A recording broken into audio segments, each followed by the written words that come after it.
بات سنیے، ابو نعیم کے حوالے سے کتاب کا نام ہے حلیۃ الاولیاء، جلد نمبر 4 ہے، صفحہ نمبر 462 ہے۔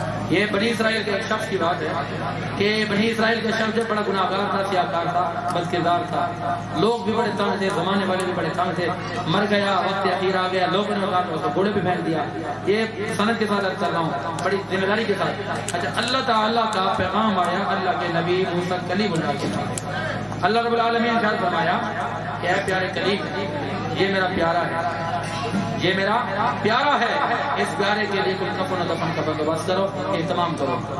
تو موسیٰ علیہ السلام جب اس جگہ پر گئے نا تو دیکھا تو یہ تو وہ شخص تھا، اللہ کے بارگاہ میں بولا یہ تو گندا آدمی ہے، یہ تو بڑا بدکردار آدمی ہے، لوگ تنگ ہیں، زمانے کے تنگ ہیں، بچے اس کے تنگ ہیں، یہ تو بہت خبیث قسم کا آدمی تھا۔ اللہ نے فرمایا جانتا میں بھی ہوں کہ یہ خبیث تھا، گندا بھی تھا، گناہگار بھی تھا، سیاہکار بھی تھا، لیکن اس نے زندگی کے اندر ایک اچھا کام کیا تھا جس کا میرے علاوہ کسی اور کو پتہ ہی نہیں۔ تو موسیٰ علیہ السلام عرض کرتے ہیں مولا ایک کام کی وجہ سے اس کے سارے گناہ معاف ہو گئے؟ فرمایا کام بندہ ایک کر جائے مگر کام کا کام کر جائے، زندگی میں بندہ کام ایک کر جائے مگر وہ کام کا کام ہونا چاہیے۔ ایسا نہیں ہو کہ کام ہزاروں کام کیے مگر کوئی کام اتنے معیار والا نہیں ہے تو کوئی فائدہ نہیں ہے۔ ایک دن کی زندگی جی کر جاؤ مگر وہ زندگی شیروں والی ہو، اور کام ہزاروں نیکیاں نہ کرو مگر ایک ہی نیکی ہو جو محمد مصطفیٰ کو راضی کر جائے۔ جو محمد مصطفیٰ کو راضی کرتا ہے پھر خدا راضی ہوگا۔ اللہ نے فرمایا کہ اس نے ایک کام کیا ہے، اس کام کی وجہ سے میں نے اس کو بخش دیا ہے۔ وہ نام کیا ہے، وہ کام کیا ہے؟ پہلے قرآن سنیے پھر تورات سنیے۔ تورات ہماری کتاب نہیں ہے، ہم مانتے ضرور ہیں، ٹھیک ہے نا؟ پہلے قرآن سنیے پھر تورات سنیے۔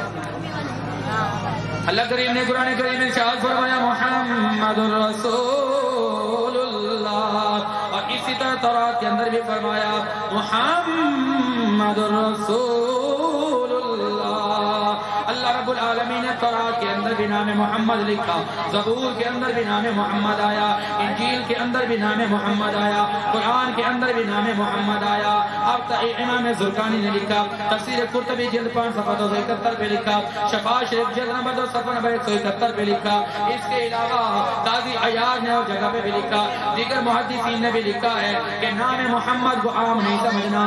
نام محمد اللہ نے قرآن میں بھی لکھا ہے، نام محمد اللہ نے تورات میں بھی لکھا ہے، نام محمد اللہ نے زبور میں بھی لکھا ہے، نام محمد اللہ نے انجیل میں بھی لکھا ہے، نام محمد اللہ نے صحیفوں میں بھی لکھا ہے، نام محمد اللہ نے حوروں کے ماتھوں پہ بھی لکھا ہے، نام محمد اللہ نے جنت کے دروازوں پہ بھی لکھا ہے۔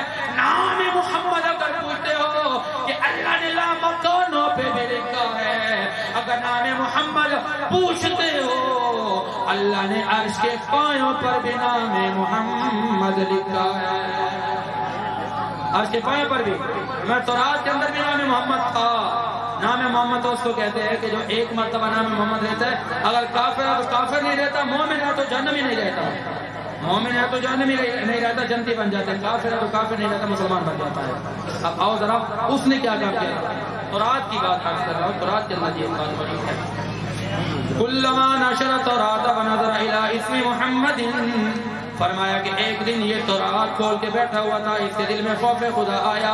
تورات کو جب اس نے کھولا ونظر الی اسم محمد، اس تورات کے اندر میرے محمد کا نام آ گیا، میرے مصطفیٰ کا نام آیا۔